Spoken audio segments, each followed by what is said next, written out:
Setelah berhasil meninggalkan tempat pertarungan, Xiaoyan dan Yao Lao ingin mencoba mengaktifkan peta Purifying Demonic Lotus Flame. Dengan lembut Xiaoyan menyatukan potongan peta tersebut satu persatu, hingga akhirnya menjadi sebuah peta yang sempurna. Setelah disatukan, peta itu tidak memiliki keistimewaan sama sekali. Tidak ada bedanya dengan peta-peta biasa. Xiaoyan sedikit kecewa, tapi Yao Lao mengatakan peta ini penuh dengan misteri. Cobalah meneteskan setetes darah di atasnya. Setelah Xiaoyan melakukan perintah Yao Lao, peta tersebut masih tidak memiliki riak apapun. Hingga pada akhirnya, Xiaoyan ingin membakar peta tersebut dengan api surgawi karena dianggap tidak ada gunanya.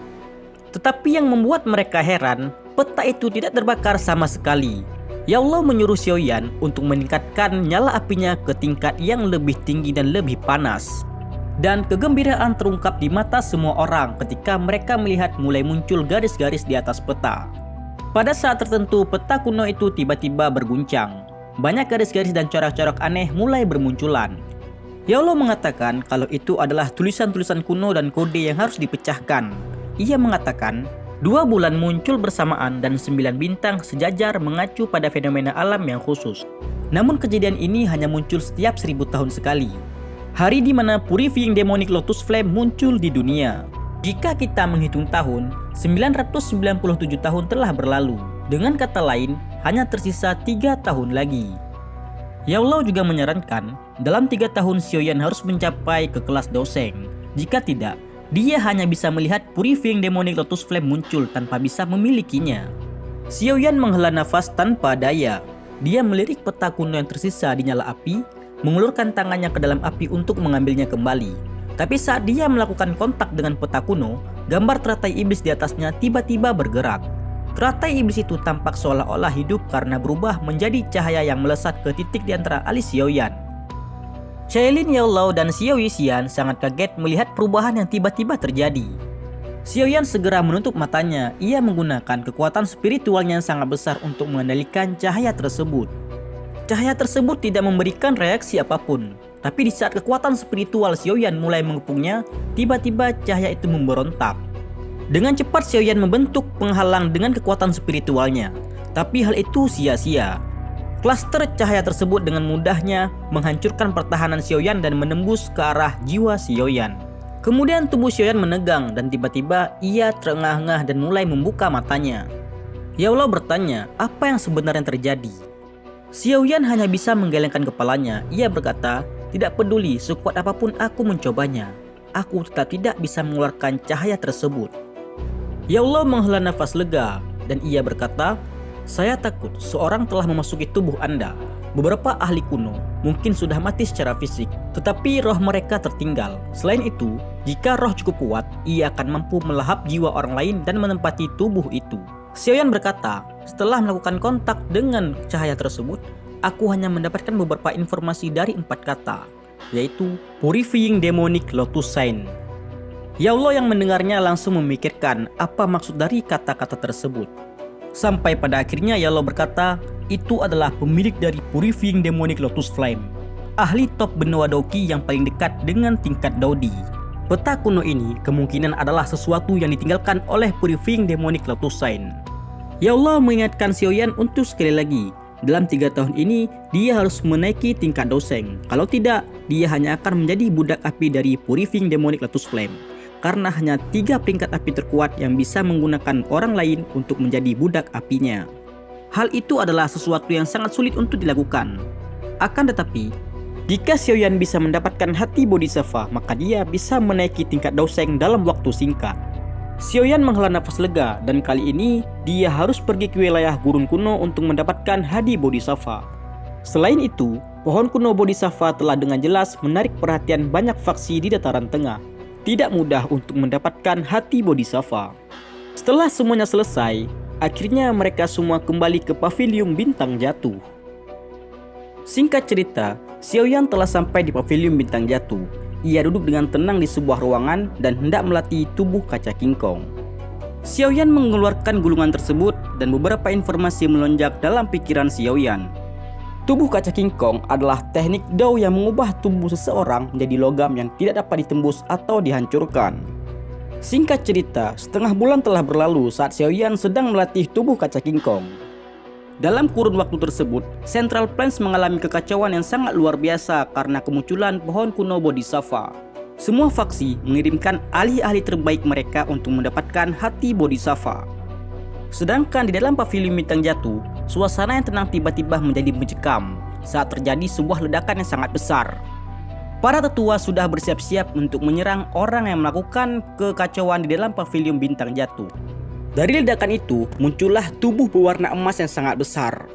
Namun saat mereka hendak menyerang, datanglah Yaolao, Cailin, dan Xiao Yixian beserta lainnya. Yaolao berkata, "Xiaoyan, akhirnya kau keluar juga." Para tetua yang mendengar itu pun sangat terkejut karena raksasa itu adalah ketua pavilion muda Xiaoyan.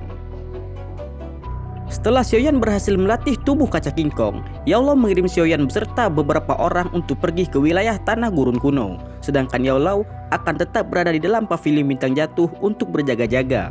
Di dalam perjalanan, Xiaoyan juga bertemu banyak ahli yang ingin pergi ke wilayah tanah gurun kuno untuk mendapatkan hati Bodhisattva. Pada akhirnya mereka berhenti di sebuah penginapan yang dekat dengan wilayah tanah gurun kuno tersebut. Banyak orang telah berkumpul di sana. Mata mereka tertuju pada sebuah pohon yang setinggi 1000 kaki dan memiliki aura kuno. Banyak ahli yang sudah bergegas pergi. Kelompok Xiaoyan dengan sabar menunggu waktu yang tepat untuk melakukan perjalanan. Hingga tiba pada saatnya mereka pergi. Dalam perjalanan, kelompok Xiaoyan beberapa kali bertemu dengan binatang buas. Hal itu bisa mereka lewati dengan mudah. Dan tibalah mereka di sebuah tempat yang dipenuhi dengan racun. Xiao Yixian menyadari satu hal, bahwa kabut itu bukanlah racun melainkan cacing-cacing kecil yang beracun. Xiaoyan menggunakan api surgawi untuk melindungi kelompoknya dan terus melakukan perjalanan ke tempat yang lebih dalam. Mereka terus berjalan hingga akhirnya keluar dari kabut racun tersebut. Wilayah tanah gurun kuno sangat luas. Kelompok Xiaoyan tidak mengetahui di mana letak pohon kuno Bodhisattva, sehingga Xiaoyan mengeluarkan benih Bodhisattva sebagai petunjuk jalan untuk menunjukkan di mana letak pohon kuno Bodhisattva. Kelompok Xiaoyan telah berjalan terlalu jauh hingga pada akhirnya mereka memutuskan untuk beristirahat sejenak. Saat mereka sedang beristirahat, tiba-tiba datang seorang tetua yang memberikan Xiaoyan informasi.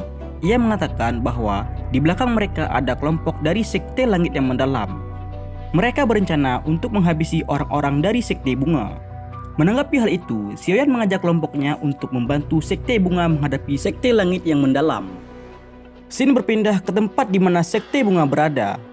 Kelompok itu terdiri dari Yun, Nalan Ran, dan juga seorang tetua. Mereka melarikan diri dari kejaran Sekte Langit yang Mendalam. Tiba-tiba, seorang tetua dari Sekte Langit yang Mendalam bernama Liu Chang menghadang mereka. Dan saat itulah pertempuran mulai pecah. Kelompok Sekte Bunga yang sudah kelelahan bukan lawan yang sebanding dengan Sekte Langit yang Mendalam. Mereka mengalami kerugian yang sangat besar. Yun yang sedang bertarung dengan sekuat tenaga tiba-tiba pandangannya teralihkan kepada Nalan Ran yang sedang kewalahan. Yun yang berencana untuk menolong Nalan Ran tiba-tiba terkena serangan telak dari belakang, membuatnya memuntahkan seteguk darah. Serangan itu dilancarkan oleh Yang Hua Liangjun yang telah kalah saat melawan Xiaoyan. Ketika Yun hendak membalas Yang Hua Liangjun, tiba-tiba muncul sosok besar berwarna emas di hadapannya. Tinju besarnya tiba-tiba diayunkan dan menghantam tubuh Yang Hua Liangjun. Wajah para ahli dari Sekte Langit yang Mendalam sangat kaget ketika mereka tidak merasakan lagi aura kehidupan dari Yang Hua Liangjun. Ekspresi Liu Chang menjadi suram saat melihat sosok emas itu menyerang. Kaki Liu Chang menginjak tanah, tubuhnya menghilang seperti kilat dan dia tiba-tiba muncul di atas kepala raksasa emas itu. Liu Chang mengepalkan tinjunya dan berteriak, "Tinju naga neraka hebat." Doki yang berbentuk sebuah naga menghantam ke arah raksasa emas. Xiaoyan yang acuh tak acuh melihat serangan Liu Chang membalasnya dengan tinju emas. Dan seketika itu, kedua kekuatan saling bertabrakan. Ledakan yang tiba-tiba ini meledakkan Liu Chang sampai dia terbang mendarat di batu besar setinggi 100 kaki.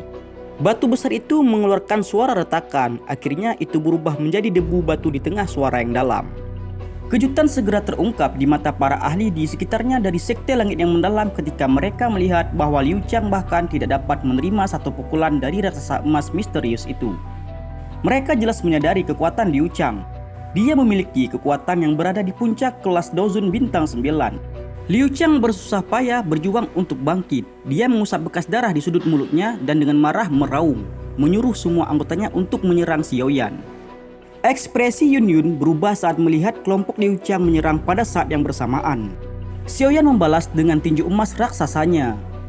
Badai yang menakutkan menembus ruang angkasa, akhirnya itu dijatuhkan ke dalam tubuh para ahli sekte langit yang mendalam. Melihat para anggotanya dikalahkan, Liu Qiang sedikit gemetar ketakutan. Saat ia sedang berpikir dan bertanya-tanya siapa raksasa tersebut, dengan secepat kilat raksasa emas telah berada di belakang Liu Qiang. Ia mengepalkan tangannya dan tinju besar logam mendarat di tubuh Liu Qiang. Pertahanan Doqi di tubuh Liu Qiang sama sekali tidak berguna saat ini. Seteguk darah segar yang berisi beberapa organ dalam yang hancur keluar dari mulut Liu Qiang. Dan pada akhirnya Liu Qiang pun tewas. Setelah itu, raksasa emas tiba-tiba mendarat di depan Yun Yun.